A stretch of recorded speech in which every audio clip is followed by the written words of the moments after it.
The colonel thought he had humiliated the female officer forever when he dunked her head into a toilet in front of everyone. But what happened afterwards shocked the entire base and changed everything. Subscribe to the channel and comment below where you're watching this video from. The military base stretched out like a small city, a place where order was meant to govern every corner and every sound. The dawn usually began with the shrill call of the bugle, echoing across rows of barracks lined like teeth in a jaw. Soldiers spilled out in formation, their boots pounding the ground in unison, a chorus of discipline. To an outsider, it would have looked like a perfect machine steel, flesh, and loyalty fused into a single rhythm. Yet beneath this display of unity, there was something darker, something corrosive that ate at the very foundations of that order. The air carried more than the smell of oil and dust.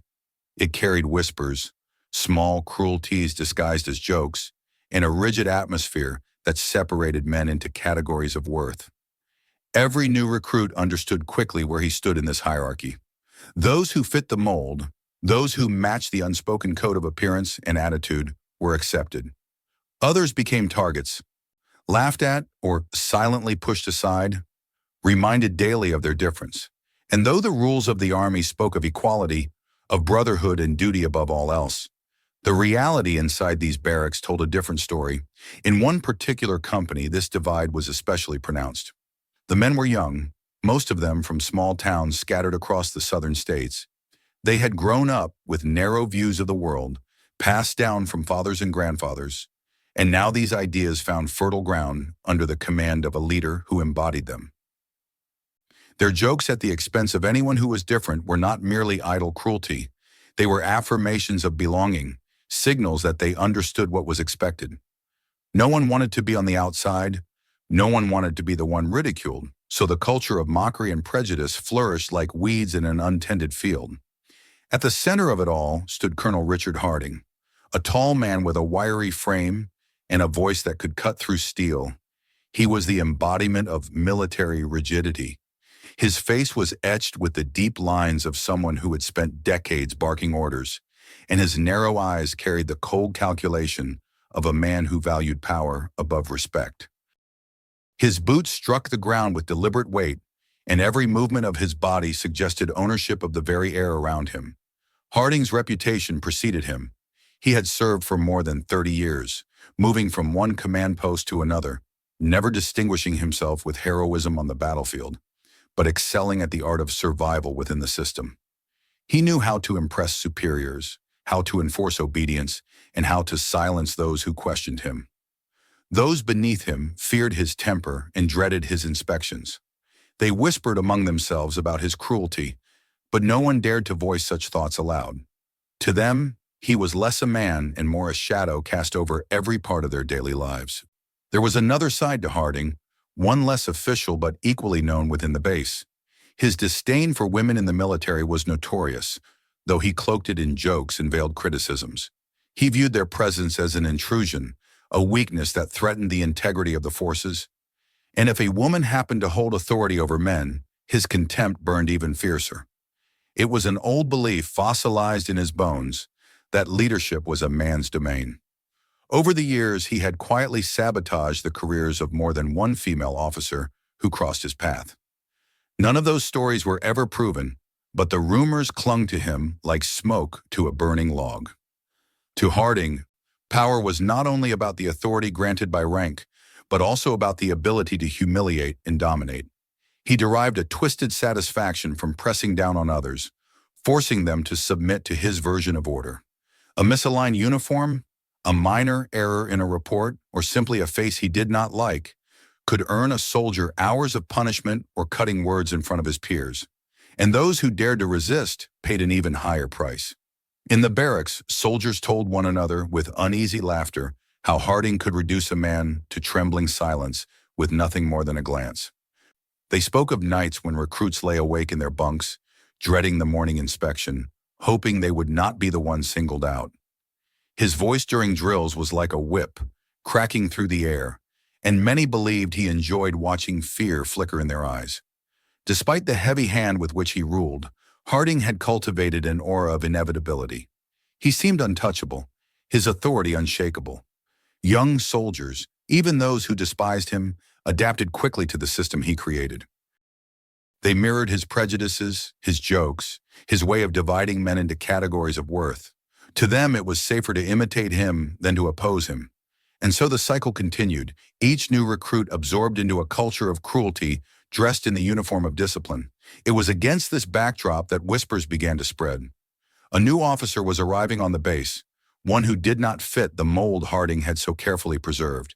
She was a woman, and not only a woman, but a black woman, one who carried with her the authority of a higher rank than many expected. For Harding's company, this news was almost entertaining. Jokes circulated in the mess hall, sneers spread from bunk to bunk, and speculation grew about how quickly Harding would put her in her place. Some of the younger soldiers, uncertain and curious, wondered silently if things might change with her arrival. But those thoughts rarely left their lips. It was easier to laugh along, to make comments about how the colonel would eat her alive, than to admit a desire for something different. The atmosphere thickened with anticipation, like the charged air before a storm. Harding himself said little at first, though those who knew him could see the tightening of his jaw whenever the subject arose. His silence was not indifference but calculation. He was a man who preferred to act rather than speak, and his soldiers could sense that he was preparing something. The idea that a woman, and especially a woman of color, might step into his domain with authority was, to him, an insult that could not be tolerated.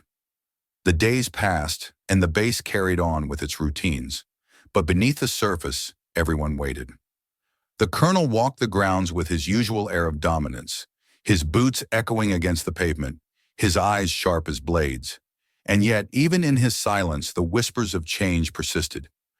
A new figure was on her way, one who would step into this world of shadows and cruelty, one who might not bend so easily to Harding's will. What no one yet realized was that the clash between Colonel Harding and Major Aisha Williams would not simply be another test of authority.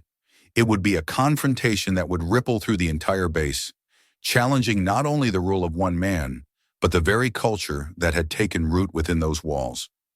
The soldiers felt the storm coming, though they did not yet know its shape. All they knew was that something was about to break, and when it did, nothing on the base would ever be the same again.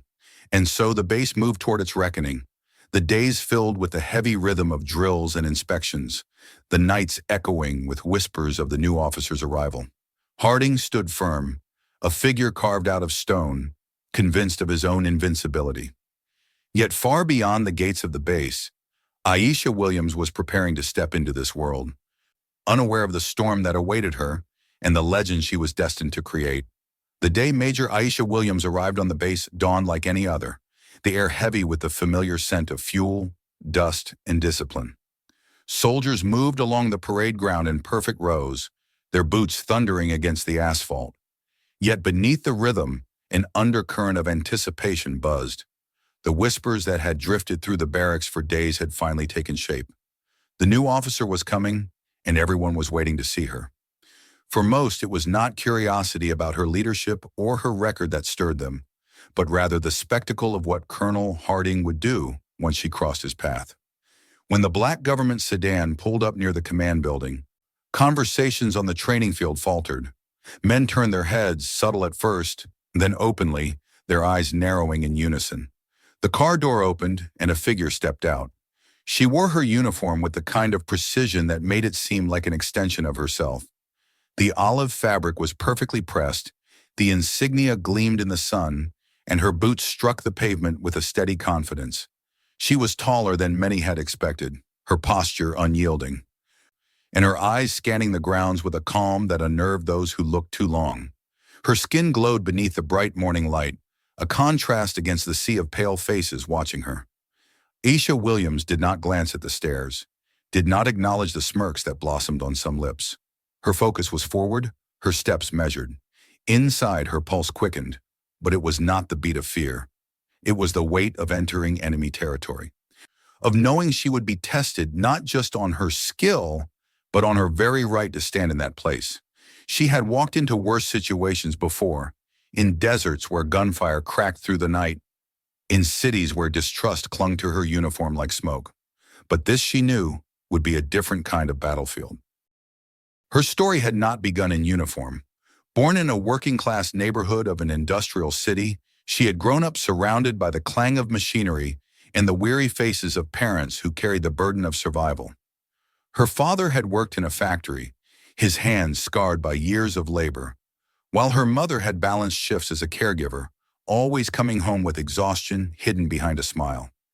They had not dreamed of the military for their daughter, but they had taught her dignity, perseverance, and the unspoken rule that nothing worth having would come without struggle. From childhood, Aisha had felt the weight of being underestimated. Teachers who overlooked her, classmates who sneered, neighbors who whispered doubts about where a girl like her could ever go. Those doubts had lit a fire rather than extinguished it. She excelled in school, joined every program that pushed her limits, and when she announced that she would apply for officer training, she faced the same disbelief she always had. Yet she persevered, studied harder than her peers, and passed every test with unshakable resolve. The academy was no easier, with its whispered comments, its subtle barriers, but she carved her place with sheer discipline. By the time she earned her commission, Aisha had already forged a reputation among her peers as a leader who was both fair and unyielding. Her tours overseas had added weight to that reputation. She had led men twice her age into operations where hesitation could mean death, and she had brought them back alive. Those who served under her spoke of her calm in chaos, of the way her voice steadied them even when the air was thick with gunfire. She did not need to shout to be heard. She carried authority in the way she moved, the way she listened, and the way she never asked more of others than she gave herself. And now she stood at the gates of Harding's base, her record strong, her rank undeniable, and yet she knew that none of it would shield her from what was to come.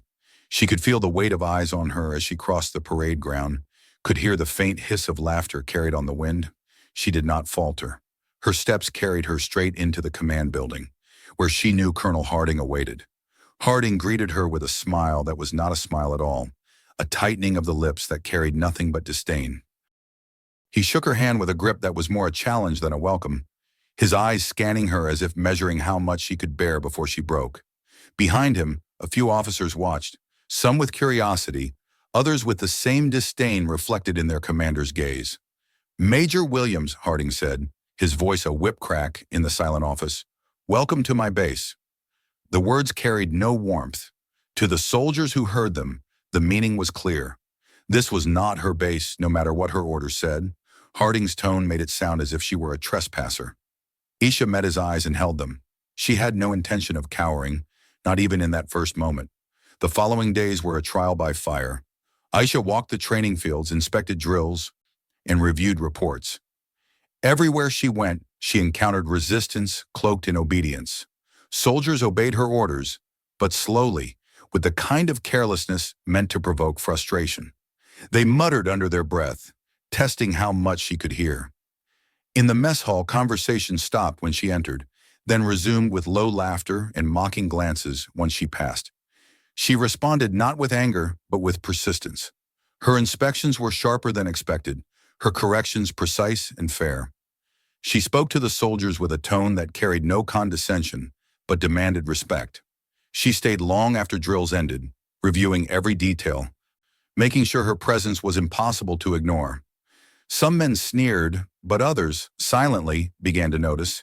Her discipline was not an act, it was who she was. Still, Harding's shadow loomed over every interaction. He ignored her in meetings, cut her off when she spoke, dismissed her reports with a wave of his hand. Once, in front of a room full of officers, he rolled his eyes as she gave a briefing, provoking a ripple of laughter that burned in her ears.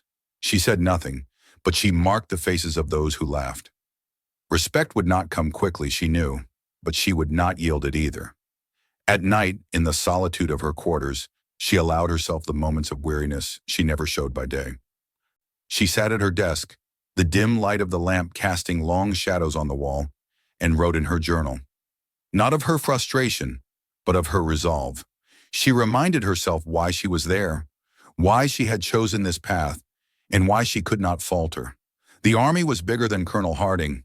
Her mission was larger than his hatred, and though she felt the sting of his contempt, she refused to give him the satisfaction of seeing her wounded. Harding, for his part, watched her with growing irritation. Her refusal to bend, to lash out, or to crumble frustrated him more than open defiance ever could. He had expected her to falter quickly, to give him reason to dismiss her as unfit. Instead, she carried herself with dignity that only drew whispers of admiration among a few who had dared to look closer. That was unacceptable. For a man who ruled through fear and humiliation, her composure was an insult he could not ignore. In the barracks, the tension grew. Soldiers began betting on how long she would last. Some said a week, others a month, but few believed she would withstand Harding's wrath for long. They spoke of him like a force of nature, unstoppable and inevitable, and they waited eagerly for the moment when he would finally put her in her place. What none of them realized was that Harding was already planning it, with a cruelty honed over decades of command. Aisha sensed it too. She could feel the storm gathering in the colonel's silence, in the sharpness of his gaze whenever their eyes met. She knew he would not tolerate her presence for long without striking. And yet, she did not waver. She prepared herself, not with fear, but with the same steady determination that had carried her through every trial of her life. The base continued its rhythm of drills and inspections, of shouted orders and the thrum of boots, but beneath it all, the tension built. Soldiers laughed and whispered, officers watched with wary eyes, and Harding seethed in silence. Aisha Williams stood among them, tall, unyielding, the calm center of a storm yet to break. And when it did, she knew the course of her life and the life of the entire base would be forever altered. The weeks that followed her arrival stretched into a slow crucible, each day tightening the invisible grip of tension that bound the base. Major Aisha Williams carried herself with unwavering composure through it all, inspecting drills, reviewing reports, and holding her place in meetings even as Colonel Harding undermined her with every gesture. She had grown accustomed to the sound of stifled laughter when she spoke, to the way Harding's eyes bored into her as if daring her to falter. Yet she refused to give him the satisfaction of weakness. Her quiet strength became its own form of defiance, one that unsettled him more with each passing day. Harding had never tolerated defiance. For decades, he had commanded men by breaking them down until they were pliant, compliant, and afraid. It was his way, the only way he believed the army could function. But this woman, this black woman, as he thought of her with scorn, stood unbroken. She did not argue with him, but she did not submit either. She neither lashed out nor shrank back, and that calm refusal to be diminished became a thorn in his pride. He had expected to destroy her credibility with a few dismissive comments and a calculated display of power. Instead, her presence was beginning to ripple through the ranks in ways he could not control. Some soldiers, though still cautious, had begun to notice. They saw how she remained late into the night, studying reports that others treated with casual disregard. They noticed how she corrected mistakes during drills with precision rather than derision, offering instruction without stripping away dignity. Whispers spread that perhaps Major Williams was not like the others Harding had crushed before. Perhaps she was something different, someone who would endure where others had fallen. For Harding, those whispers were intolerable. His authority could not survive admiration directed anywhere but toward himself.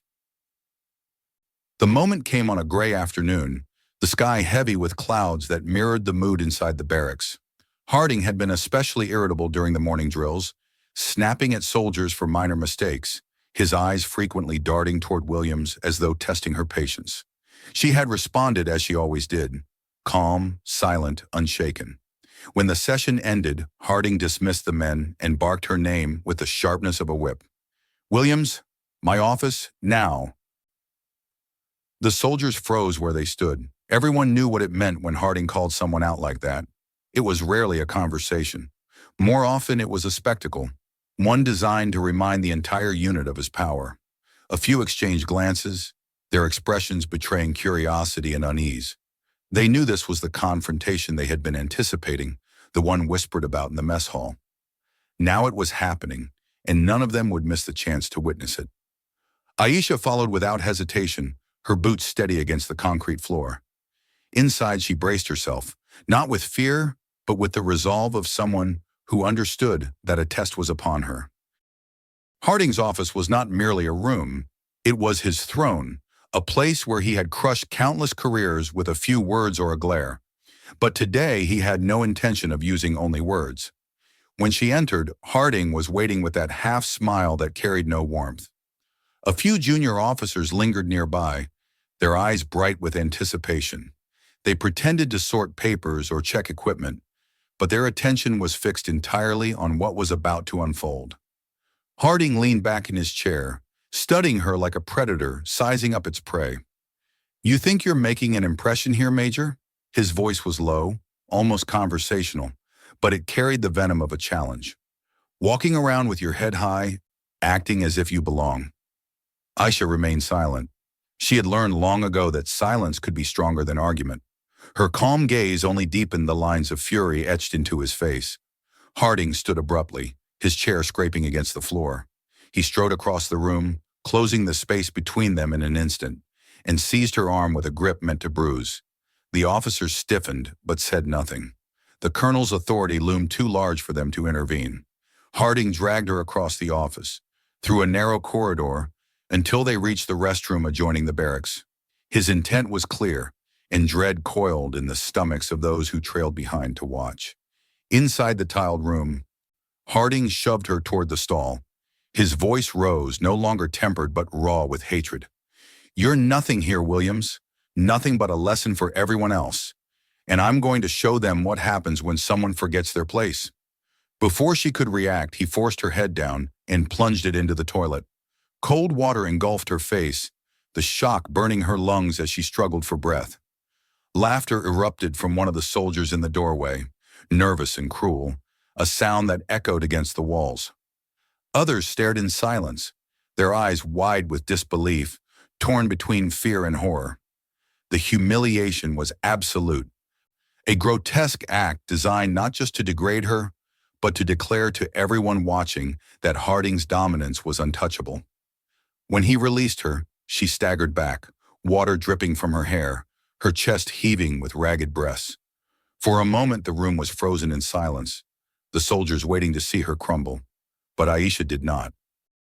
She straightened, her posture rigid, her eyes blazing not with tears but with unyielding strength. She met Harding's gaze, and though she spoke no words, the defiance in her stare was louder than any cry could have been. The colonel's smirk faltered for the briefest instant, a crack in the mask of authority he had so carefully crafted. Without a word, Aisha turned and walked past the stunned onlookers. Water dripped onto the floor with each step, leaving a trail behind her, but her stride was steady, her head unbowed. The silence that followed her exit was suffocating. Harding stood in the restroom, his chest rising with the force of his anger. But even he could feel the weight of what had just transpired. The soldiers whispered among themselves as the story spread through the base like wildfire. Some repeated the event with mocking laughter, claiming Harding had proven once again that no one could stand against him. Others, however, spoke in hushed tones of the way she had walked out silent, unbroken, her dignity intact. They had expected tears, anger, or collapse. Instead, she had left behind a silence that unsettled them more than any outburst could have. That evening, Aisha sat alone in her quarters, the weight of the day pressing heavily on her shoulders. She removed her soaked uniform piece by piece, her hands steady even as her body trembled with exhaustion. Staring at her reflection in the mirror, she saw not defeat but a test survived. She allowed herself a single tear, not for her own suffering, but for the realization of how deep the rot ran in the institution she had sworn to serve. Then she opened her journal and began to write, recording every detail with precision, transforming humiliation into testimony. Across the base, Harding tried to savor his victory, but unease gnawed at him. He had expected her to crumble, to retreat, perhaps even to resign. Instead, she had walked away in silence, a silence that lingered louder than screams. Among the soldiers, whispers continued, some mocking, some awed. The base had witnessed something that day, though none yet knew how far the ripples would reach. And as the night deepened, a storm gathered quietly within the walls of the barracks. Harding believed he had broken her, But the truth was far more dangerous for him. He had unleashed a moment that would not fade, one that would soon summon consequences even he could not control. The silence that had followed Major Williams out of the restroom clung to the base long after the sound of her boots had faded down the corridor. Men who had laughed nervously at the spectacle now avoided one another's eyes, unsure of what they had witnessed or how to make sense of it. Some told themselves that Harding had proven his authority once again, that nothing could shake his grip on the company. Yet in the back of their minds lingered the image of Williams walking out, soaked and humiliated, but upright, her head unbowed. It was an image they could not easily laugh away. By nightfall, the whispers had already begun to spread.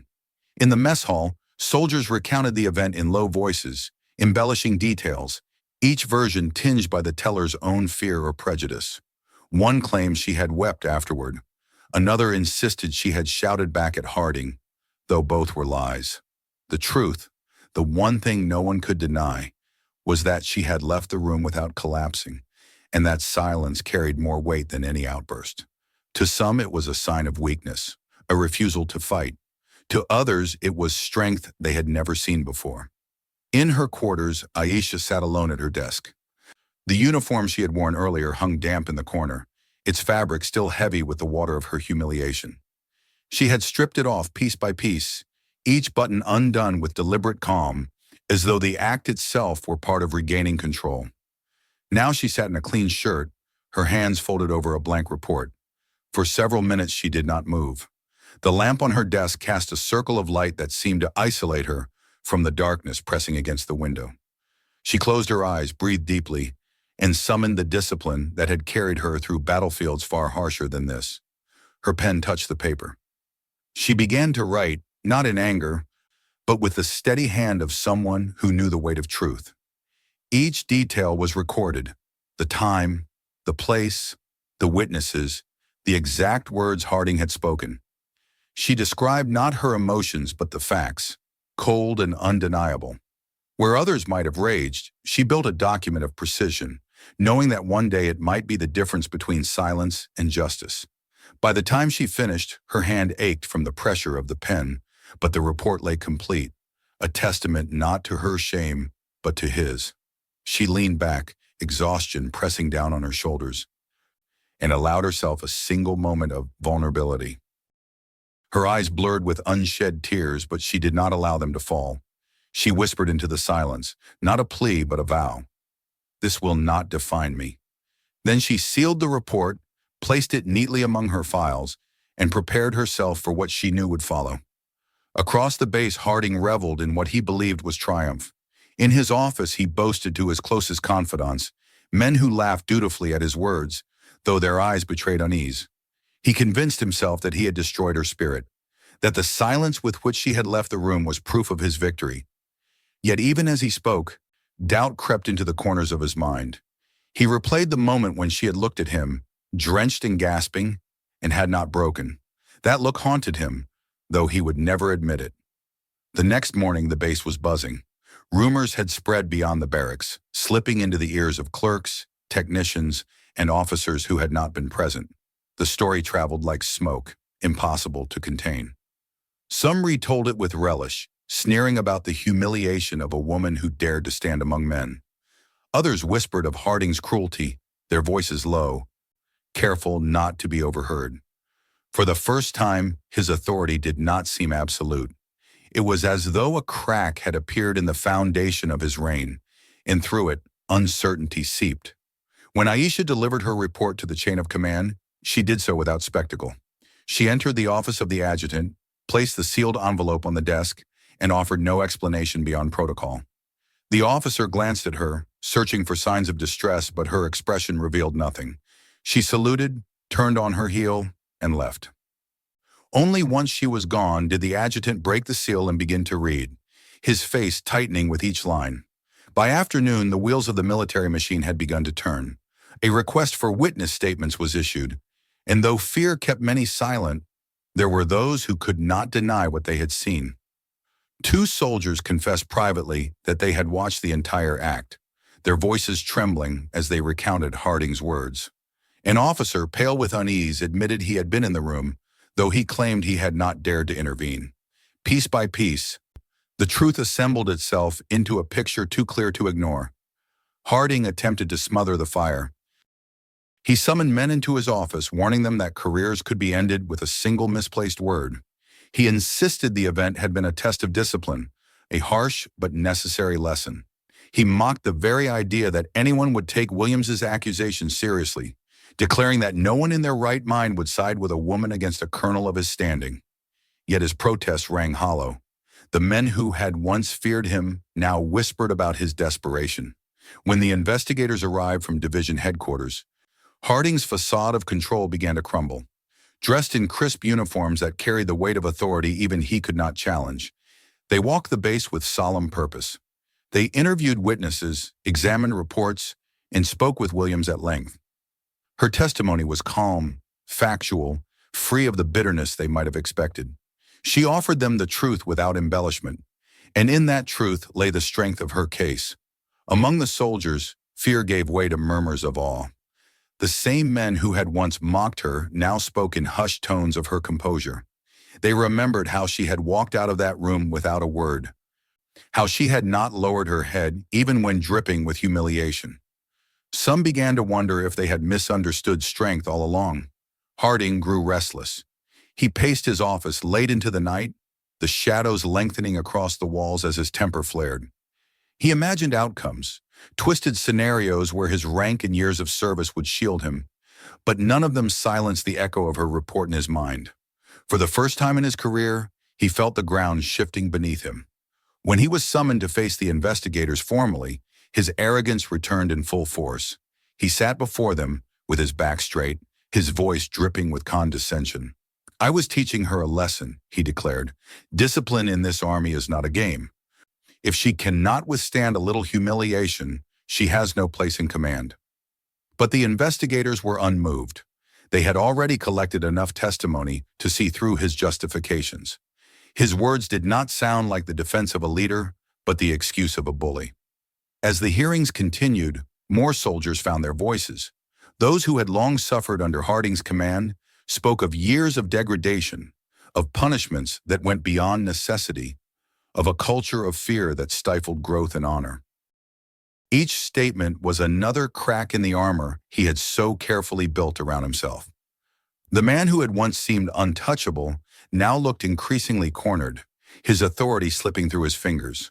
For Aisha, the days were heavy but purposeful. She moved through the base with the same calm she had always carried, though inside her heart bore the weight of scrutiny. Every glance felt sharper, every whisper louder, but she refused to falter.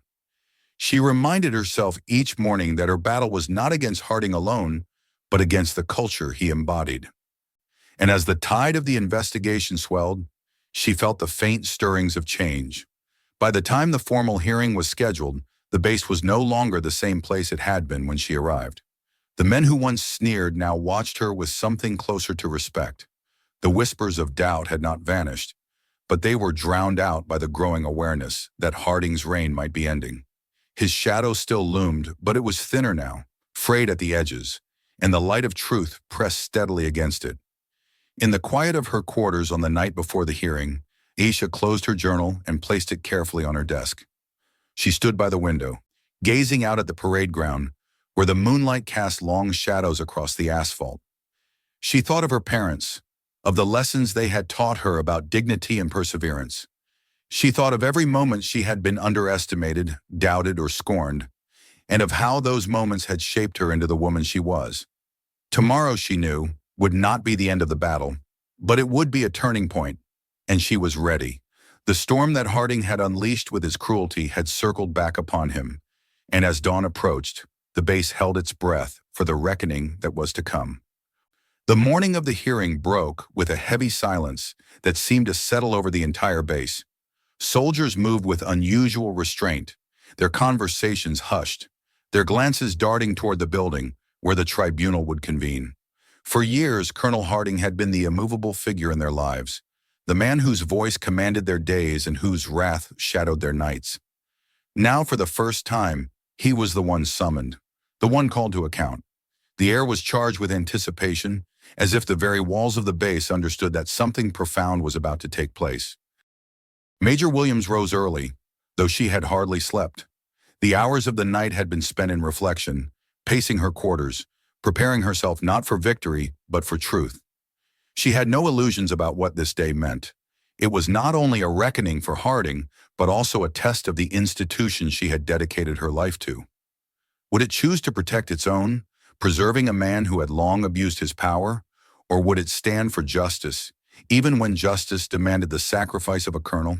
She tightened her uniform with meticulous care, each button fastened like an oath.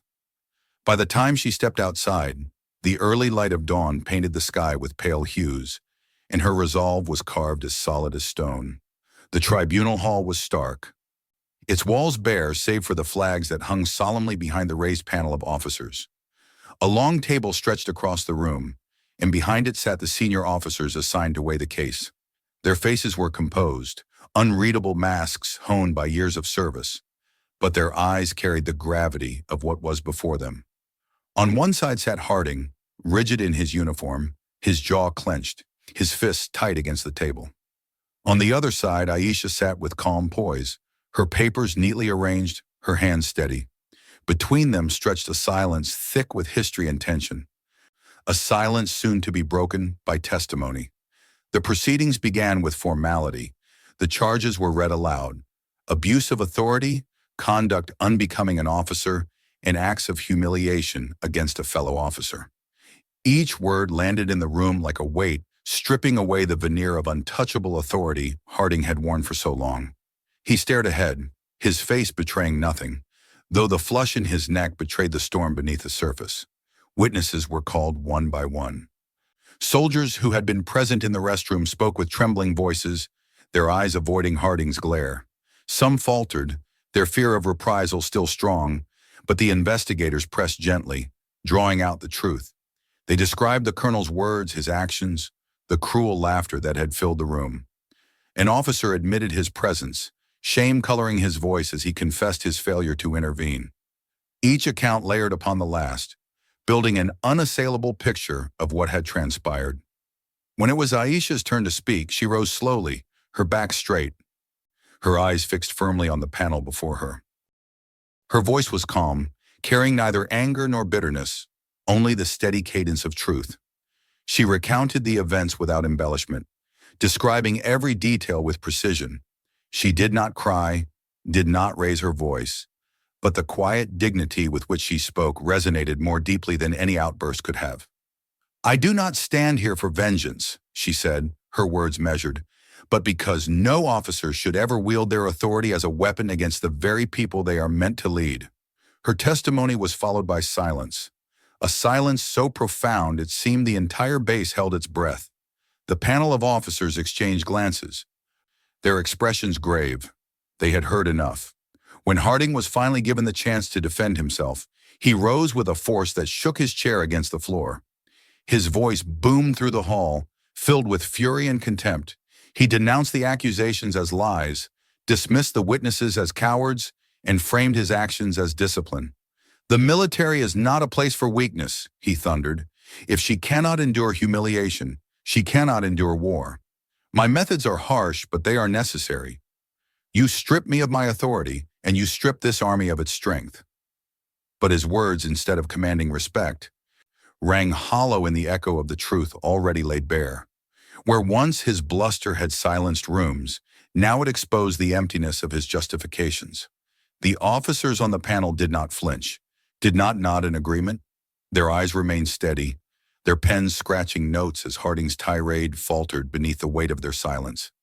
At last, the presiding officer leaned forward, his voice cutting through the room with clarity.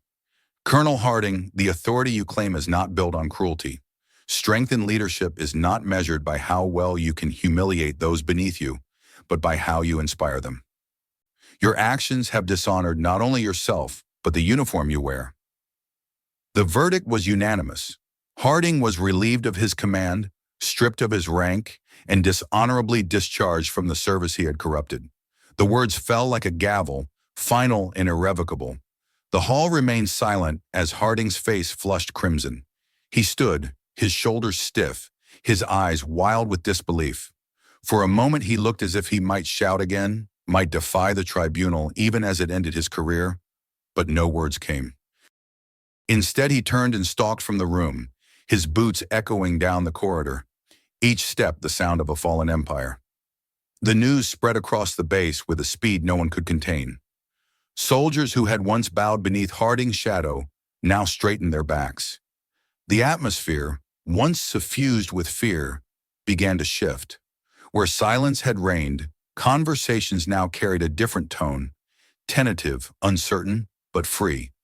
Harding's name was whispered not with awe, but with contempt, a relic of an era that had ended with his disgrace. For Aisha, the aftermath was not triumph, but solemn duty. She did not celebrate, did not gloat. She walked across the parade ground the following day with the same calm composure she had carried since her arrival. And as she passed, soldiers began to halt in their tracks. One by one, they raised their hands in salute, not out of obligation, but out of respect. It began with a handful, then grew into a ripple across the grounds, until dozens stood with their hands to their brows, their eyes fixed on her. Her chest tightened, her throat ached, but she refused to let tears fall. She returned the salute, her hands steady though her heart swelled with emotion. For the first time since she had stepped onto that base, she felt the weight of true recognition, not because of her rank, but because of the dignity she had carried through fire. In the weeks that followed, she continued her work, leading drills, reviewing reports, and guiding soldiers with the fairness that had defined her. The whispers of doubt faded, replaced by quiet admiration. Stories of her composure spread beyond the base, carried by those who had witnessed the tribunal, until she became a symbol not just within those walls, but throughout the division. Years later, when new recruits arrived fresh from training, the story was still told in hushed voices. They spoke of the day a colonel was undone not by fists or fury, but by the unyielding strength of a woman who refused to be broken. They spoke of how she had endured humiliation and turned it into justice, how she had shown that honor was not something granted by rank, but carried in the soul. For Aisha Williams, the memory of that day never left her. She rose through the ranks, led missions overseas, and earned the respect of those who served under her. But she never forgot the silence of that moment in the restroom, the weight of the water on her face, and the choice she had made to walk out with her dignity intact. It was the choice that had defined everything that followed, and so her legacy endured, not written in medals or promotions alone, but in the hearts of those who learned from her example. That true strength is not found in cruelty, that leadership is not built on fear, that even in the face of humiliation, one can stand tall and unbroken. The base would never be the same again, and neither would the men who had once followed Harding without question. They had witnessed something greater than rank, greater than authority. They had witnessed courage clothed in dignity, and they would remember it for the rest of their lives. If this story moved you, don't just stop here. Make sure to hit that subscribe button so you never miss the next powerful story we bring to life. We have even more unbelievable true stories waiting for you. Click now to watch the next video that will leave you shocked and inspired. And don't keep this one to yourself. Share this video with your friends and family so they can experience it too. The more people who see it, the more these stories live on.